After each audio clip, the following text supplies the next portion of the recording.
بسم اللہ الرحمن الرحیم۔ اب سوال یہ ہے کہ حضرت امام مالک ان کا طرز عمل کیا تھا جب کسی مسئلے میں صحابہ اور تابعین کا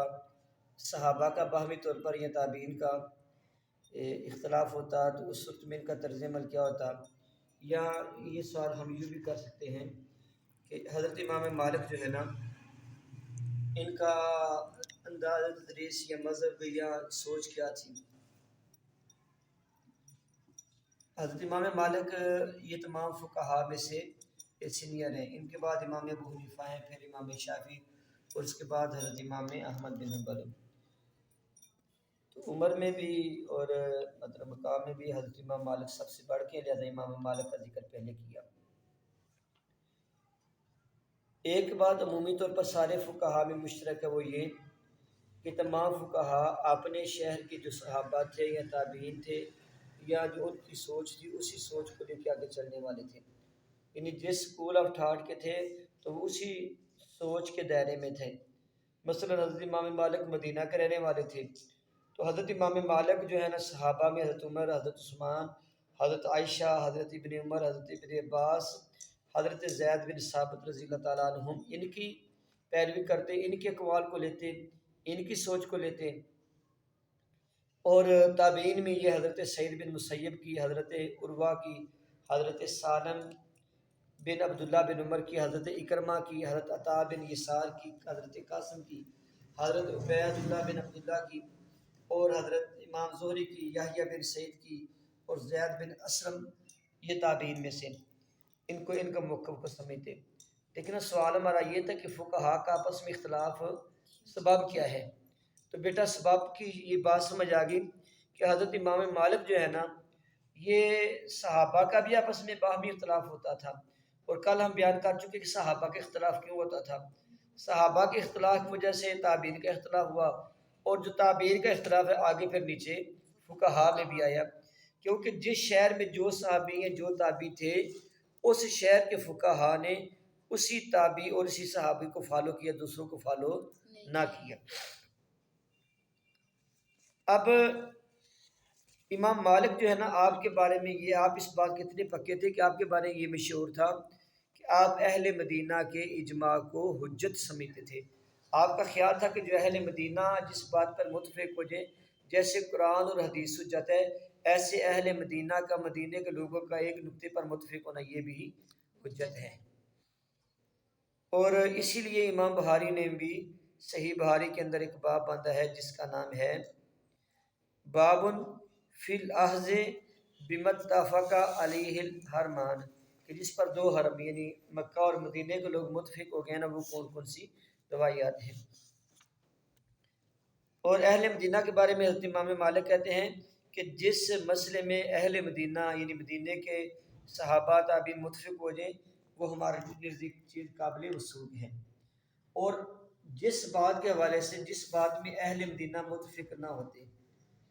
کچھ وہ مسئلے تھے جن میں تمام مدینہ کے لوگوں کا اجماع ہوتا کہ یہ مسئلہ ایسا ہی ہے، اب امام مالک اس کو بہت اہمیت دیتے۔ اور جس میں اختلاف ہوتا، کچھ اہل مدینہ کا ذہن ہوتا کہ یہ مسئلہ یوں ہے، کچھ کہتے مسئلہ یوں ہے، حضرت امام مالک اس میں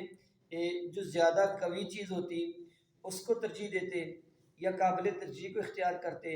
یا جو قیاس کے لحاظ سے چیز قوی ہوتی اس کو اختیار کرتے، یا یہ دیکھتے کہ اکثریت اہل مدینہ کس طرف ہے۔ تو مطلب ان کے پیش نظر پھر بھی یہی تھا کہ یا مدینے والوں کی اکثریت کو دیکھتے، یا پھر اس کے قابل ترجیح ہونے کو اختیار کرتے۔ اور جب دیکھتے کہ یہ سب برابر ہیں، یہ سب برابر ہیں، مطلب جو دو اقوال اپنا لیے گئے، اہل مدینہ کا اختلاف ہو گئے کسی مسئلے میں، کچھ اہل مدینہ کی رائے کچھ اور کچھ ہے، اور امام مالک کو یہ پتہ نہ چلتا کہ ان میں سے کس کو لوں اور کس کو نہ لوں، پھر اس میں امام مالک اپنا استنباط کرتے اور اس میں اپنے اجتہاد سے کام لیا کرتے تھے۔ اور پھر یہ بھی تھا کہ پھر وہ اس معاملے میں صحابہ کے اقوال کو سمجھنے کی کوشش کرتے، جو اپنا بھی اجتہاد قائم کرتے نا، اس کی بنیاد صحابہ کے اقوال ہوتے، صحابہ کے استنباط ہوتے، وہ یہ کوشش کرتے کہ ہمیں یہ پتہ چل جائے اگر یہاں پر صحابہ ہوتے تو صحابہ کس چیز کو لیتے۔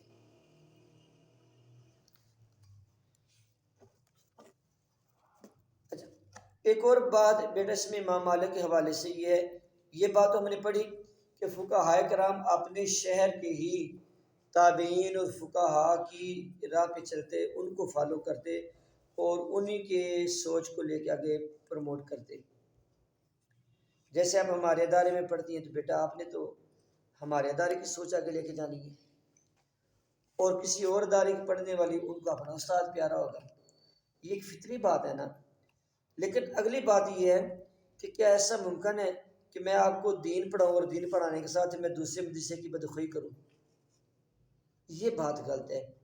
اور اس بات سے امام مالک بچے تھے، اور اس کی دو مثالیں ہیں۔ خلیفہ منصور تھا، عباسی خلیفہ، وہ حضرت امام مالک کے پاس آئے، کہنے لگا جی آپ نے موطا امام مالک لکھی ہے، مجھے اجازت دیں کہ میں موطا امام مالک کو پوری دنیا میں پھیلا دوں، ہر شہر دنیا کے ہر ملک میں بھیج دوں، تاکہ لوگ موطا امام مالک کے مطابق مسئلے تلاش کریں اور اپنا دین کے مطابق چلیں۔ آپ نے فرمایا اے بادشاہ، اے خلیفہ، یہ جہاں تک میری کتاب جانی ہے، میری کتاب جانے سے پہلے لوگوں کے پیغام پہنچ چکے ہیں۔ مقصد یہ کہ آپ جن شہروں میں میری موطا امام مالک بھیجنا چاہ رہے ہیں وہاں بھی تو حضور کے صحابی اور تابعی پہنچے ہیں نا۔ مثلا اگر عباسی خلیفہ چاہتا جی کہ میں اس کو پہنچاتا کوفہ میں کیا حضرت عبداللہ بن مسعود نہیں تھے، حضرت ابراہیم نخعی یا علقمہ یا مسروقی یہ نہیں تھے، تو حضرت امام مالک نے کہا کہ میں نے یہ آپ کو اجازت نہیں دینی۔ انہوں نے آگے سے یہ کہا کہ دیکھیں جس شہر میں آپ نے میری کتاب پہنچانی ہے تو وہاں پر دوسرے صحابہ اور تابعین کی باتیں اور کلام پہنچ چکے ہیں۔ پھر یہی بات ایک مرتبہ ہارون الرشید نے بھی کی کہ اے امام مالک آپ اجازت دیں، آپ کی موطا امام مالک کو ہم خانہ کعبے کے اندر لٹکا دیتے ہیں تاکہ جو بھی لوگ خانہ کعبے حج عمرہ کے لیے ہیں تو وہ اس سے استفادہ کریں اور اسی کے مطابق چلیں۔ آپ نے فرمایا کہ جو دوسرے لوگوں صحابہ سے یہ تابعین سے مروی ہے کیا وہ حضور کے فرامین نہیں ہے؟ مقصد یہ بات سمجھانے کا کہ امام مالک نے جہاں اس بات کا التزام کیا کہ انہوں نے اپنے شہر کے تابعین اور صحابہ ہی کو فالو کیا اور انہی کی سوچ اور دائرے میں رہے اور اہل مدینہ ہی کو سب پر ترجیح دی، سب پر فضیلت دی، تو وہ وہاں اس بات کے بھی قائل تھے کہ دوسرے غلط نہیں ہیں، وہ دوسروں کا احترام کیا کرتے تھے۔ بند کرتے ہیں۔